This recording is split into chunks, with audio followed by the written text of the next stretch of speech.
Salut à tous et bienvenue pour cette petite vidéo de Hearthstone en mode libre avec le deck, un deck qui est, on va dire, une variante d'un deck déjà existant en mode libre qui est le deck Résurrection en prêtre.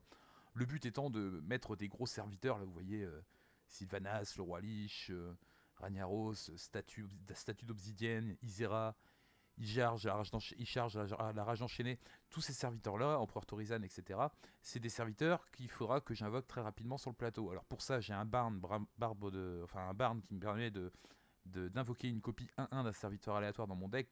Donc si j'arrive à le poser dès le tour 4, si je l'ai par chance dans ma main avant le tour 4, concrètement ça veut dire que pour moi c'est un Torizan minimum assuré. Donc un Torizan, si vous voyez l'effet du Torizan, PV, l'attaque et son coût en mana, c'est assez rentable.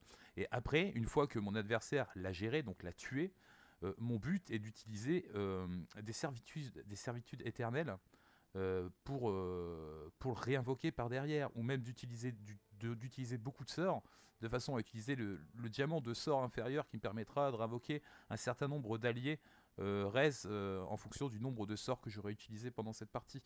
À côté de ça, j'ai beaucoup de cartes de gestion de board pour détruire les serviteurs adverses et m'en débarrasser complètement. Bien sûr, j'ai cette fameuse carte d'essence d'ombre qui permet d'invoquer une copie 5/5 d'un serviteur aléatoire dans mon deck. Donc ça me permet d'augmenter encore plus mes chances à arriver au tour 6 de pouvoir poser un serviteur. Donc voilà. Donc le but c'est vraiment de tenir les premiers tours avec vraiment essayer d'avoir le barn dès le départ. S'il n'est pas possible d'avoir le barn, eh bien foncer vers le tour 6 et essayer d'avoir des essences d'ombre ou l'empereur Torizan de façon à pouvoir cracher des cartes beaucoup plus rapidement derrière. Voilà, donc je vais vous faire une petite partie pour vous montrer comment ça se passe.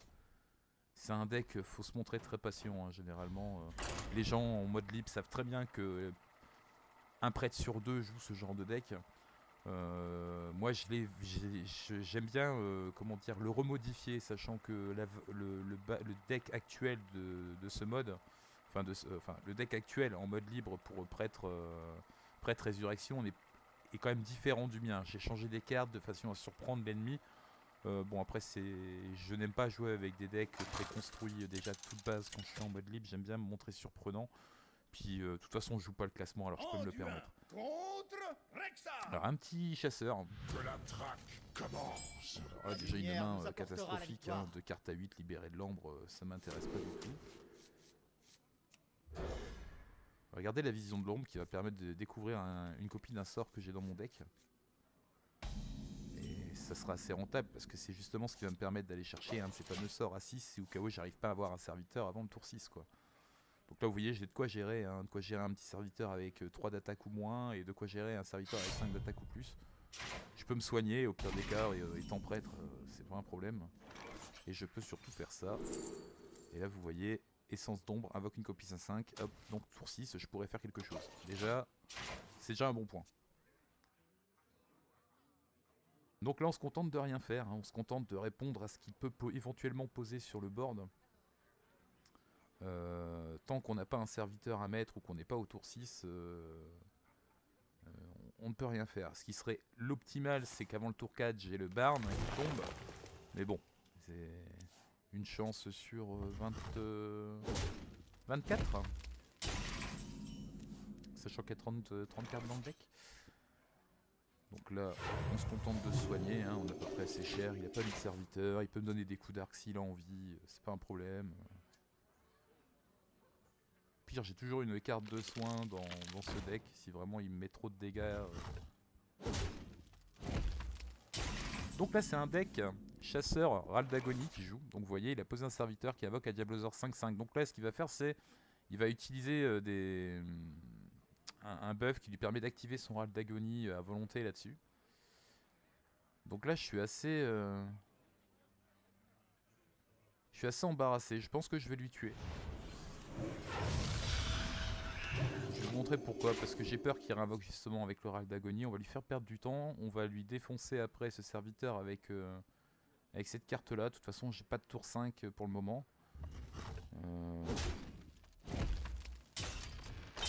Allez, tape, on sait que tu veux taper et en poser un deuxième de serviteur. Allez, vas-y, que comptes-tu faire? D'accord, Glevzuka, donc il va lui mettre plus 1 son serviteur et il va m'attaquer à l'arc pour vraiment faire chuter mes points de vie. C'est pas forcément une mauvaise chose pour lui, mais bon. Je temporise, je lui détruis son serviteur, je me heal. Et à côté, j'attends le prochain tour pour mettre mon essence d'ombre. J'espère par contre que mon essence d'ombre ne m'invoquera pas le Barn, ça m'est déjà arrivé plusieurs fois. C'est assez dérangeant, on va dire, surtout en début de partie, enfin surtout le premier serviteur posé, on va dire.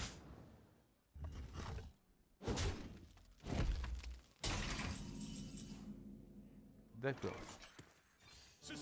Et bah, le Barn, bah bingo, j'ai vraiment pas de chance, vraiment pas de chance. Je suis tombé sur le pire scénario possible pour un prêtre. Invoquer Barn, le seul serviteur qui n'a vraiment aucun intérêt à être invoqué de cette façon. Bon après c'est toujours une 5-5, le problème c'est que le Rez lui ça m'intéresse pas, va falloir que j'attende de poser un autre personnage capable de le démonter. Là il va me gérer ça bien sûr.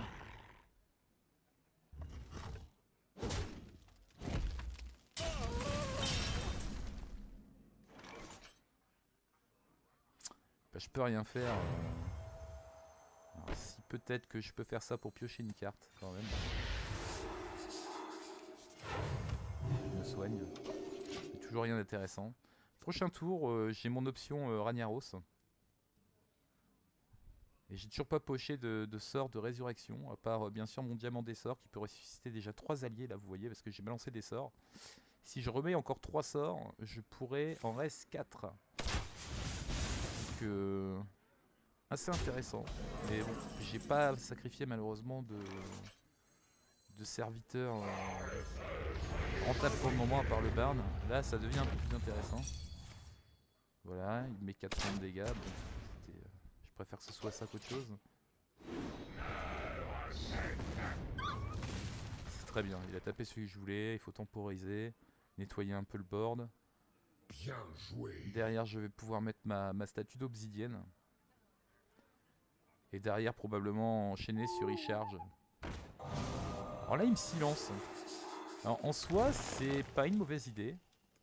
Mais ce qui veut dire que je peux... Ragnaros c'est un serviteur qui met 8 points de dégâts à n'importe quel serviteur aléatoire ou n'importe quel personnage aléatoire en face de lui. Et là ça veut dire qu'en fait je peux directement attaquer ses points de vie parce que d'habitude il ne peut pas attaquer. Il attaque en affligeant 8 points de dégâts à distance. Là je peux l'attaquer du coup.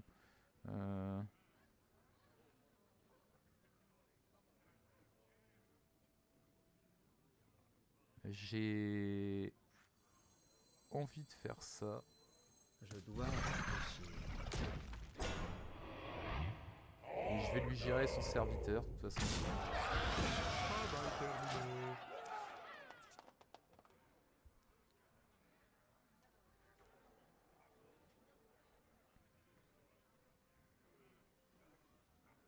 Vous voyez, ça devient problématique pour lui. Plus le temps passe, plus je vais lui sortir des serviteurs impressionnants et ça va devenir vraiment problématique parce que plus mes serviteurs meurent, plus je vais avoir des chances avec par exemple mon diamant de ressusciter des serviteurs rentables. Et du coup, bah, il les aura gérés une fois, il devra les regérer une deuxième fois et tous réunis en plus de ça. C'est un deck sale, hein, complètement un deck sale, hein, mais bah écoutez, il faut se faire plaisir. D'accord, alors Necro-Tracker. Soit c'est pas un mauvais choix, hein. Ça va lui permettre d'avoir un peu d'aléatoire et peut-être de trouver la solution pour enlever cette provocation. Pour gérer mon board s'il y a besoin.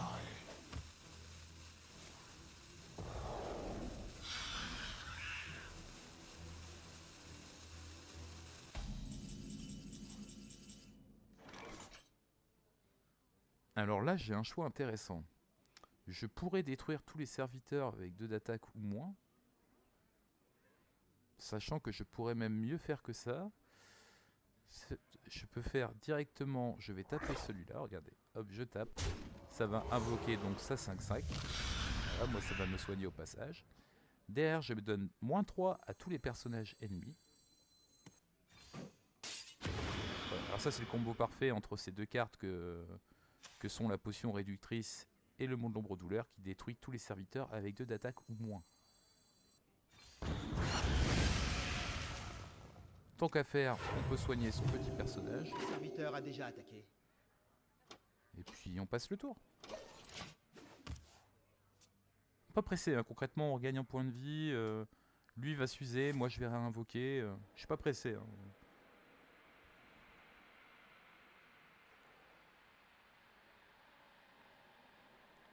Jouer safe, rien ne sert de courir à part si on a vraiment un deck fait pour face, donc ça veut dire fait pour rusher quoi, concrètement. Là on n'est pas dans la course à rusher les points de vie, on est plutôt dans la course à essayer de monter ses résurrections, regarder encore un sort là, je pourrais invoquer 4 serviteurs morts. Bon, j'en ai perdu que 2 pour le moment, un Barn et un Raniaros, mais j'espère bien perdre celui-là très prochainement. Ça c'est problématique. Vous piochez une carte chaque fois que vous invoquez une bête. Mais bah écoutez, hein, on va sur round. Hein. Donc, mon ami il charge. À la fin de son tour, à la fin de mon tour, place un serviteur de mon deck sur le champ de bataille. Sachant que j'ai que des serviteurs entre guillemets très badass dans mon deck. Ouais, ça va être la surprise. Que va-t-il nous invoquer cette fois-ci? Le roi Lich. Très bien, franchement. Donc le roi Lich qui a la capacité, bon là il le fait pas parce qu'il a été invoqué déjà en fin de tour, mais à la fin du tour de me faire piocher une carte Chevalier de la Mort aléatoire dans ma main. Carte Chevalier de la Mort pour certaines qui sont très très puissantes. Je pense surtout notablement à l'épée, qui est vraiment très très très forte.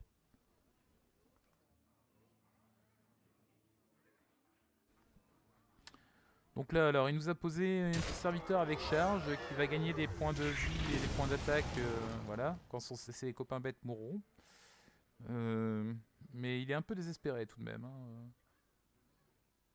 Surtout que je peux théoriquement lui régler sa provocation avec ça. Il réinvoque encore. D'accord, il réinvoque les serviteurs morts pendant ce tour. Lui aussi, c'est un résurrection. Bon bah voilà, mon serviteur en mourant, vous voyez, a eu son râle d'agonie qui a détruit les serviteurs ennemis. Donc c'est plutôt bien, regardez. Et là j'ai envie de dire, hop. On fait ça. On invoque notre copain Raniaros, 8 points de dégâts de feu à la fin du tour. Voilà. Bien joué. C'est sympathique hein, comme deck. Hein. Alors, on va refaire une petite.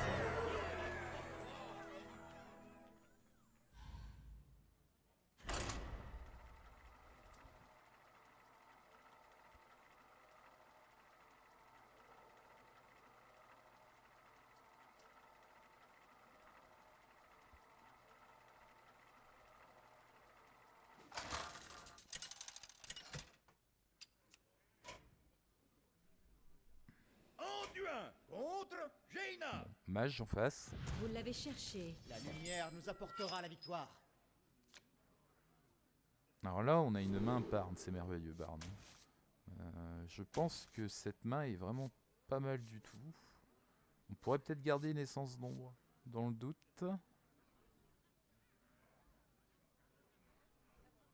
Même pas, non, on va la cracher.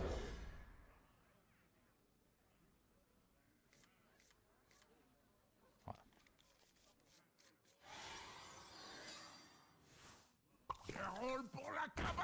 Très sympathique ce petit Orizan en tour 6 là.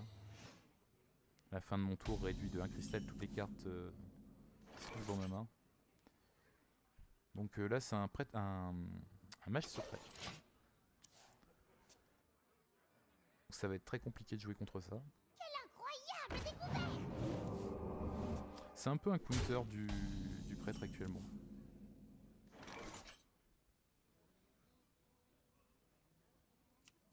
Je me soigne. Je temporise. Prochain tour, je pourrais peut-être faire quelque chose. Malheureusement, j'ai peur qu'il ait mis un piège. Ouais, il a dû mettre un contre-sort sur ces deux pièges. Il doit y avoir un contre-sort. Je vais mettre ma piège, je vais me la faire... Je vais me la faire avoir, je le sens bien. Est-ce qu'on tente, est-ce qu'on tente pas? Bah, j'ai bien fait. Ce soir, découvrez le récit d'une glorieuse Ruine explosive. m'invoque le roi Lich quand même. Bon, je sais pas encore de quoi le reste malheureusement. Je peux pas tout avoir.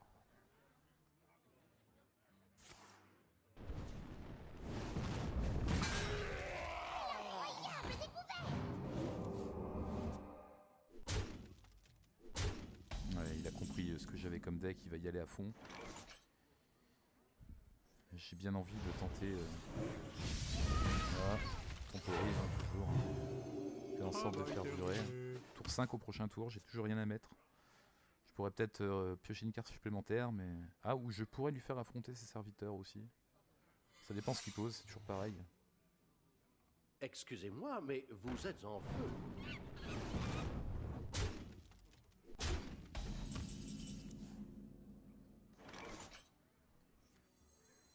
On va tenter de les faire s'affronter. Travail terminé. C'est pas un mauvais try.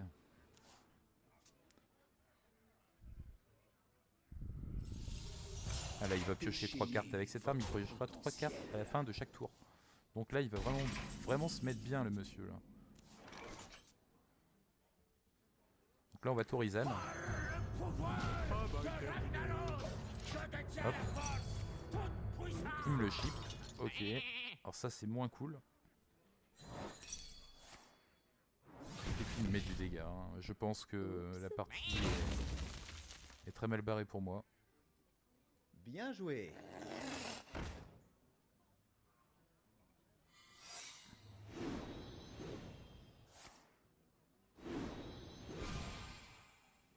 C'est perdu. Hein. Bien joué. Embrassez la puissance. Ah, j'ai peut-être ça, mais s'il a un contre-sort, c'est perdu. Bien joué. Vous m'avez Voilà. vaincu. Bah, j'espère que cette vidéo vous aura plu. Donc n'hésitez pas à vous abonner, à mettre un commentaire si vous avez aimé cette vidéo. Et puis bah, je vous dis à bientôt. Salut!